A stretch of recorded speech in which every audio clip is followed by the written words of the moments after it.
عليكم. ازيك يا السلام باشمهندس؟ ورحمة الله وبركاته. ازيك؟ عامل ايه؟ ازي حضرتك؟ تمام الحمد لله. لقاء تأخر كثيرا، صحيح. بقالنا كتير عايزين نصور الحلقة دي. بقالنا كتير بنقول. أخيرا فعلنا. صحيح.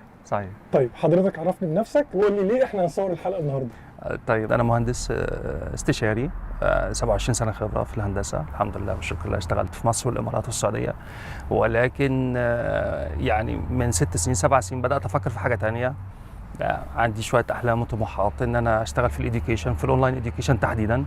فلقيت ان امريكا افضل بلد ممكن تساعدني في الاونلاين اديوكيشن، فبدات بقى الباك جراوند بقى. ووقتها عرضت الفكره على جامعه حكوميه في ايست ستراسبرج في بنسلفانيا، وعرضت على كذا جهه حكوميه في بنسلفانيا وديلاوير وواشنطن دي سي. عملوا لي كل الاستثناءات اللي ممكن تخطر على بالك، كل حاجه تخطر على بالك يعني قدام دراسه الجدوى اللي قدمتها وقدام مجموعه افكار احترموها جدا جدا جدا، وادوني استثناءات كتير قوي. وبداوا يلفتوا نظري ان بدل ما هي فكره تحت امبريلا جامعه او فكره تحت امبريلا جهه حكوميه، بداوا يساعدوني ان ممكن الحلم يكبر قوي والموضوع يتطور. فبدات الافكار تتحول من مجموعه افكار الى بروجكت كبير مكون من عدد كبير جدا من الناس. وبدانا في ترخيص الجامعه في 2016 لحد ما استلمنا ترخيص الجامعه في 2021. 5 سنين تعب وشقه وصرفنا ارقام كبيره جدا. وتحولت الفكره من مجموعه افكار الى جامعه. ممتاز. خليني أسألك السؤال الأهم. للأسف في تاريخ شوية مش حلو لأغلب الناس اللي بيقولوا إنهم فتحوا معاهد في أمريكا أو جامعات أو كليات.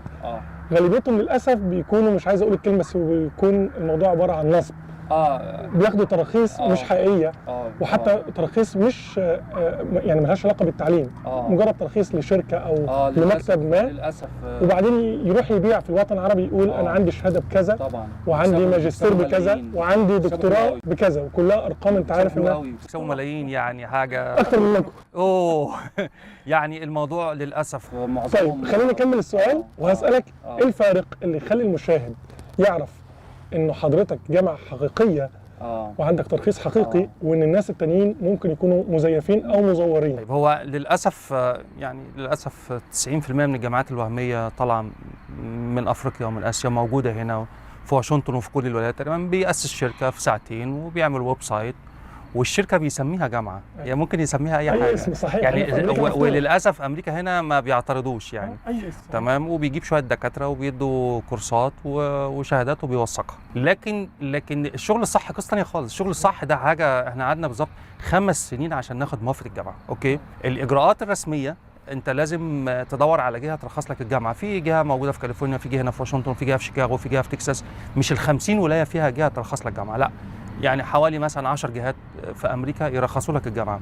لازم دفعه تتخرج، وبعد ما دفعه تتخرج تبدا تكمل بقيه الاجراءات ان انت تخلص الاكريديشن اللي هي عشان بعد كده تاخد دوت ايديو. دوت ايديو بتيجي في السنه الرابعه او الخامسه او السادسه. اوكي. احسن جامعه في امريكا بتوصل للدوت ايديو في السنه الرابعه او الخامسه. بقيه الجامعات بتوصل للدوت ايديو في السنه السادسه او السابعه. دي الاجراءات. لازم يكون في دفعه او 2 أو 3 تخرجوا، ولازم يبقى انت حضرتك بس نوضح للمشاهدين دوت ايديو اللي هو مقصود بيها الدومين.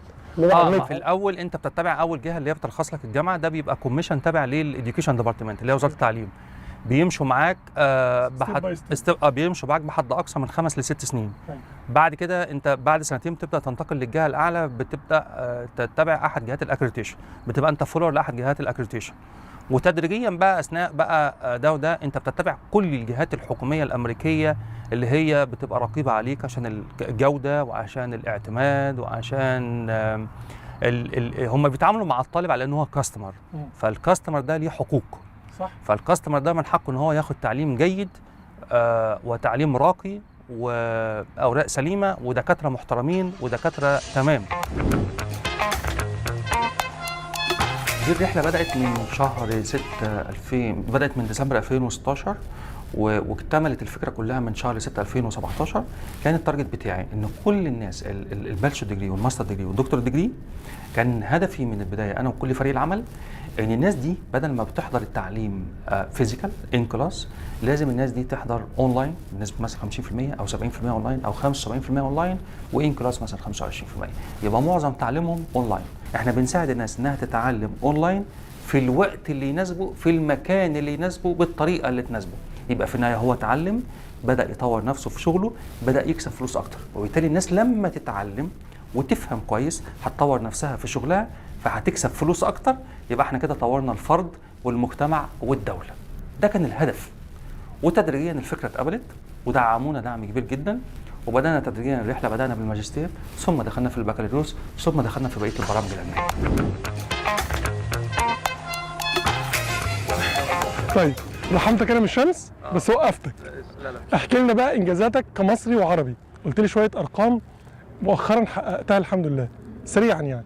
طيب نمسك حاجه. هو في لو اتكلمنا في الارقام، احنا في اول سنه كنا خدنا منحه من كورسيرا بحوالي 4 مليون دولار، تتمثل في حوالي 1600 منحه فولي فاند سكولارشيب. دول تقريبا اتوزعت على حوالي 62 دوله، ووزعناها كلها بدون ما نتربح بدولار واحد. اوكي، دي كانت من كورسيرا. دي كانت مخصصه طبعا في الجامعات الامريكيه، مخصص للجامعات الامريكيه بس. بعدها بسنه خدنا منحه ثانيه من كورسيرا برضو كانت معديه ال 4 مليون دولار، كانت حوالي 500 منحه، بس المنحه الواحده تشمل حوالي 730 كورس وموجوده لحد دلوقتي، يمكن متبقي منها عدد محدود جدا. بعد كده بدانا ناخد بقى دعم تاني من مايكروسوفت، ودعم من جوجل، ودعم من ماجرو هيل اللي هو بيوفر المناهج لكل الجامعات اللي هي التوب 10 يعني. ده بالارقام، بلغه الارقام. يمكن بلغه الارقام برضو كانت حاجه بتسعدني انا شخصيا يوم الخميس اللي فات في التجديد السنوي الثالث لينا، لما لقينا ان هيليك اللي هي الهاير اديوكيشن ريسيرش كوميشن، اللي هي الجهه الحكوميه في العاصمه واشنطن اللي بترخص للجامعات، بحكم ان هي بقت مسؤوله دلوقتي عن التبادل الطلابي بين الجامعات، وبحكم انها مسؤوله عن الفاينانشال ايد للطلبه الامريكان، فاصبح كل الجامعات الكبيره لازم ترخص من هيليك دلوقتي. فاحنا كنا عندنا التجديد السنوي الثالث في الخميس اللي فات، لقينا معانا في التجديد ستانفورد موجوده معانا، ديوك موجوده معانا، ستانفورد وديوك وكاليفورنيا وشيكاغو اريزونا ومجموعه جامعات ثانيه ممكن ابعت لك كشف بيهم. وبعدين حصل حاجه في اول اجتماع، ده بيبقى اجتماع بيصل ل5 و6 ساعات، ده اجتماع السنوي لتقييم الجامعات، بيبقى بابليك ميتنج، بنبقى حوالي 50 واحد قاعدين او 60 واحد اونلاين، معظمنا حاضر اونلاين. انا حضرت بصفتي التشيف سكول ادمنستريتور، وانا تاني واحد في الشرق الاوسط واول واحد مصري اوصل ابقى تشيف سكول ادمنستريتور. وعشان كده بدا يجي لي بقى مجموعه استثناءات كتير قوي، لان انا ما كنتش اعرف ان ده منصب كبير، ما كنتش اعرف. يعني بعد كده يعني انا هقول لك على حاجه صادمه. يعني انا من 2016 ل 2021 او ل 2021 كل حاجه تخطر على بالك عملتها في فيزا سياحه، كل حاجه، ترخيص جامعه، حسابات بنكيه، محامين، محاسبين، ايرادات، ضرائب، كل حاجه تخطر على بالك عملتها في فيزا سياحه، وخدت كل الاستثناءات اللي ممكن اللي ما فيش حد ياخدها عملتها، لحد ما في الاخر اتضح ان المنصب اللي انا وصلت له ده ما ينفعش اكمل كده، لان في مسؤوليات عليا وفي التزامات، حاجات ليها علاقه بالانتجريتي وحاجات ليها علاقه بالستودنت ريكورد، يعني الموضوع بدا يبقى فيه متطلبات تستدعي اقامه كامله واقامه دائمه، وانا ما كنتش عارف. تمام، اتضح ان التشيف سكول ادمنستريتور ده منصب بيعتبروه رفيع المستوى يستدعي اقامه، برضه انا ما كنتش عارف. يوم الخميس اللي فات برضه عرفنا حاجه جديده، ان الهاير اديوكيشن ريسيرش كوميشن اللي هي هيليك هي رخصت 162 جامعه في ال100 سنه اللي فاتوا، بس احنا في وسط هذا الكشف مع ستانفورد ومع ديوك ومع اريزونا، فكان يوم بالنسبه لي يوم عظيم مهم جدا. حاجه كمان حصلت في اول اجتماع، اختاروا 4 ملفات في التجديد السنوي، احنا كنا من ضمن ال4 ملفات دول ان ال4 جامعات دول ملفاتهم السنويه ما عندناش نص غلطه، واخدين ريكومندد ابروفد قبل الاجتماع. يعني بلغه الارقام الحمد لله والشكر لله قدرنا نوفر السنه اللي قبل اللي فاتت 1600 منحه، السنه اللي فاتت قدرنا نوفر 500 منحه. السنه دي عندنا عدد كويس من طلبه الماجستير، في كمان بكالوريوس هندسه في الكمبيوتر انجينيرنج المفروض هنبدا فيه، في كمان بلغه الارقام بقى عندنا F1 ستودنت فيزا، ناس كتير من جوه امريكا بتاخد معانا F1 تشينج اوف ستاتوس. وبلغه الارقام برضو احنا تقريبا دلوقتي اكتر جامعه عندنا G1 فيزا. G1 فيزا دي بقى يعني اي حد عنده خبره في مجال الهوسبيتاليتي 5 سنين خبره اهلا وسهلا بيه، يعني يقدر يلتحق معانا في الG1 فيزا اللي هو خاص بالهوسبيتاليتي، ويقدر يجي امريكا فورا ياخد تريننج ودراسه وشغل ويقبض كمان، يقبض يعني مقابل مادي محترم قوي قوي قوي قوي. وبالتالي الطالب كمان ده بعد ما يتعلم لازم يشتغل في مكان كويس، يعني احنا حتى لازم نتابع الطالب 5 سنين بعد ما يتخرج. الكلام ده كله مش موجود في الناس التانية. الناس التانية اللي هي بتعمل كيانات وهميه ومش عايزين مش عايزين نشرح قوي بيعملوا ايه بدل ما الناس كلها تعمل زيهم يعني. اوكي، هو في النهايه بيتقبض عليهم بالمناسبه يعني، بيتقبض عليهم وبتنتهي لا الشهادات نفسها مش معتمده، بيبقى ويب سايت وهمي وكيانات وهميه، واي حد لو شغل دماغه 5 دقائق بيكتشف انها كيانات وهميه. لان في نقطه عايز اقول لك عليها، اي جامعه سواء معها ترخيص او ترخيص 1 أو 2 أو 3، ان اي جامعه بتبدا بترخيص ثم 2 ثم 3 ثم 4 وهكذا. يعني الجامعات الكبيره اللي زي هارفارد وستانفورد بمعها ترخيص من 6-7 اماكن. يعني انت ببساطه لازم تدخل على الويب سايت، تدور على لينك اسمه اكريديتيشن، تدخل فيه تشوف الجامعه دي مترخصه منين. لازم تدخل عند الجهه الحكوميه دي تكتب اسم الجامعه. يعني مثلا لو قلنا وينسون يونيفرستي لازم تدخل عند هيليك اللي هي الهاير اديوكيشن ريسيرش كوميشن، لازم تدخل عندهم ويب لينك جوه الويب سايت اسمه شوف الاسم اكتيف، اسمه اكتيف انستيتيوتس، اكتيف انستيتيوت ليست. لازم تكتب وينسون يونيفرستي، فلما تلاقي اسمنا منور عندهم ان احنا اكتيف وفاليد وليستد تفهم من كده ان احنا مترخصين عندهم وخدنا التجديد السنوي. لان في رقابه عندنا، رقابه ربع سنويه ورقابه نصف سنويه ورقابه سنويه. لكن الجامعات الثانيه اللي هي المضروبه دي هو يعني مجرد شركه ما عندوش اكاديميه. وللاسف بيروحوا يوثقوا من الخارجيه من عده دول بطريقه يعني للاسف الشديد لكن الشغل الصح لا، مجهود كبير، وكل طالب له سجلات وستودنت ريكورد، مجهود كبير جدا تحت اشراف جهات رقابيه كتير قوي وضرايب ملهاش اخر، وكل دكتور له ملف على حده ومتابعات شديده جدا. لا الفرق كبير قوي، الفرق كبير. المشاهد يقدر يعرف ازاي سريعا؟ يدخل على الويب سايت، يكتب اكريديتيشن، يخش جواه يشوف الجامعه دي مترخصه من جهه ولا 2 ولا 3. يدخل على الجهه دي اللي هي الجهه الحكوميه دي، هلاقي عندهم حاجه اسمها اكتيف انستيتيوتس، وبعدين يشوف اسم الجامعه دي ليستد في الجهه الحكوميه اللي منحتنا الترخيص. فطالما هيلاقي اسم طبعا وجهه حكوميه امريكيه، فلما هيلاقي اسم جامعتنا او اي جامعه ثانيه اكتف في الجهه الحكوميه اللي منحتنا الترخيص، نفهم من كده ان الجامعه دي مترخصه وفاليد، مش اكسبايرد، مش اتوقفت لاي سبب من الاسباب. النهارده عدد الدكاتره اللي معانا وصلوا اكثر من 50 دكتور، ومعانا حوالي اكثر من 50 طالب ماجستير في 35 دوله. اوكي، احلامنا وطموحاتنا ان كل الستاندرد الموجود في التوب 10 نطبقه، ولكن يبقى معظمه هيتطبق اونلاين، وبالتالي هتبقى كل البرامج العلميه او معظمها اونلاين مع عدد قليل جدا من البرامج فيزيكال ان كلاس. تمام. الحاجه الثانيه، في 235 دوله، منهم 200 دوله فيهم انترنت. ال 200 دوله اللي فيهم انترنت دول ممكن نوصل لهم لغايه عندهم. ممكن ندخل تدريجيا في شراكه مع جامعه في كل دوله من 200 دوله، بحيث ان احنا نقدم خدمات تعليميه اونلاين تتناسب مع القوانين الامريكيه وتتناسب مع كل الدول. يعني حاليا احنا بدانا يبقى لينا مقر هنا في هيرندون في فيرجينيا في اليونايتد ستيتس، وفتحنا مكتب ادميشن في مصر، وقريبا جدا حاليا مع مكتبين ادميشن في نيجيريا، ومكتب ادميشن في زامبيا، ومكتب ادميشن في ساوث افريكا، ومكتب ادميشن في دبي. تدريجيا محتاجين يكون لينا في كل دوله شريك او 2، بحيث نقدر نوفر التعليم لكل دوله من دول العالم. كل الستاندرد بتاع الجامعات الفيزيكال احنا بنطبقه، ولكن اونلاين، وتدريجيا محتاجين نتواصل مع ال 200 دوله، وده اللي بيتم حاليا عشان يكون عندنا مكاتب ادميشن في ال 200 دوله. دي احلامنا ودي طموحاتنا. طيب خليني اسالك سؤالين في النقطه دي تحديدا. الاولى، الناس اللي شايفانا المشاهدين يستفيدوا ازاي؟ وفي نفس الوقت قول لي التخصصات المتاحه. انا عارف ان حضرتك تقدروا تقدموا بكالوريوسات او تقدروا تقدموا ماجستير، وفي نفس الوقت انتوا ماشيين في الترخيص حاجات تانية كتير زي الكورسات. سريعا تقدر تفهمني؟ يعني مبدئيا هيكتبوا بس وينسون يونيفرستي، بس عشان دايما بيحصل لبس بيننا وبين وينسون اللي هي في كندا اللي هي بقى لها 130 سنه، فدايما بنقول ايه، اللي عايز يكتب وينسون يونيفرستي يكتب جنبها واشنطن دي سي.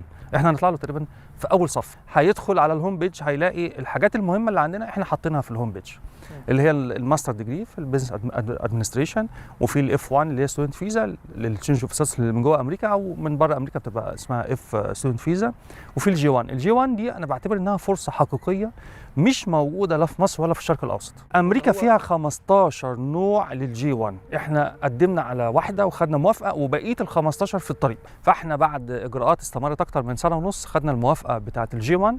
الجي 1 دي لجميع الناس اللي شغاله في الفنادق في جميع التخصصات اللي شغاله في الفنادق.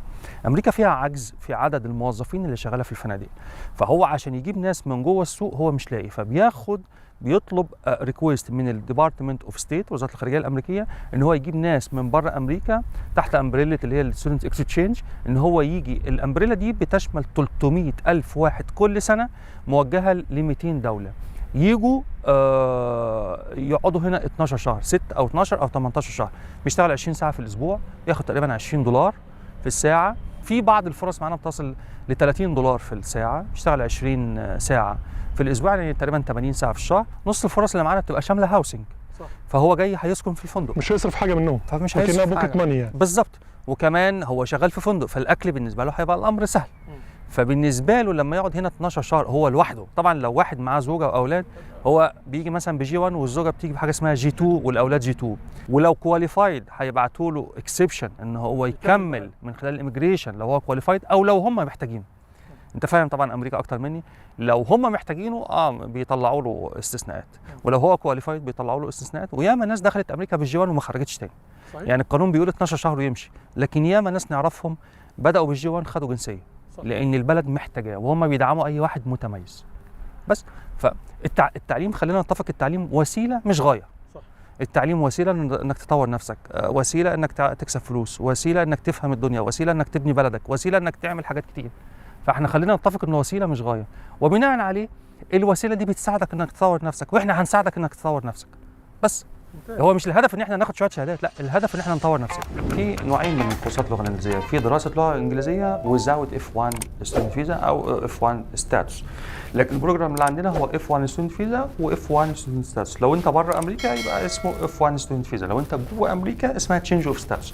انت بتغير الحاله بتاعتك من B1 B2 الى الاف 1 ستودنت ستاتس. احنا جوينت فينشر في 8 اماكن في نيوجيرسي، اسماء المدن موجوده جوه الويب سايت، ومكان في فيرجينيا جنبنا هنا في فولز تشيرش، ومكان في كونكتيكت، 10 اماكن. وقريبا جدا هنبدا نفتح في تكساس وفي كاليفورنيا ان شاء الله. حضرتك اخيرا كنت قلت لي عامل مفاجاه النهارده لجمهوري، عشان حضرتك مبسوط انه يعني اعتقد دي اول مقابله في قناه عربيه، صح؟ بالظبط، والله ده اول تصوير ليا في امريكا. دي اول مره عن الجامعه، دي اول مره هنا في امريكا تصوير مع وسيله اعلام عربيه. مع وسيله اعلام عربيه، بالظبط كده. بالنسبه للمتابعين بتوعك، وانا عارف ان عندك متابعين كتير قوي ما شاء الله، لا قوه الا بالله، هديتنا بقى للمتابعين بتوعك، احنا السنه اللي فاتت بدانا مع مجموعه طيبه جدا من المتابعين بتوعك، كانوا F1 فيزا، كانوا F1 ستودنت فيزا و F1 تشينج اوف ستاتس.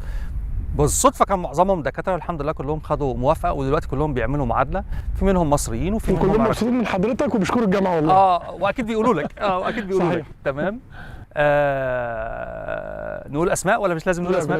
بلاش نقول اسماء. اوكي. ده كان السنه اللي فاتت، فطبعا ده شجعنا ان احنا نبدا نتوسع في الاف 1.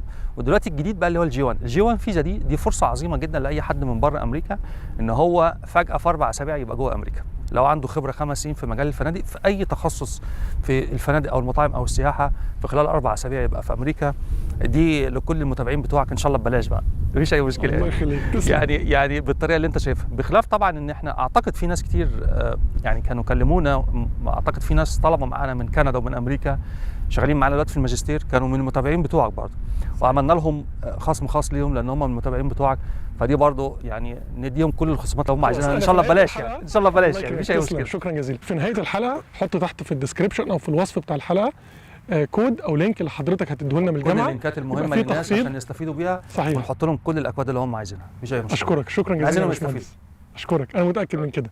شكرا جزيلا. كنت مبسوط جدا باللقاء النهارده، وانا فخور ان في حد مصري وعربي جه امريكا وعمل فعلا نموذج نحتذى به. وانا فخور ان احنا نتغدى بقى ولا نخلص الاجتماع الاولاني، نخلص الاجتماع بتاع الشغل، نكمل شغل وبعدين نتغدى. شكرا جزيلا يا باشمهندس، فخور بحضرتك وفخور بالانجاز اللي انت حققته. ربنا يبارك. شكرا ليك.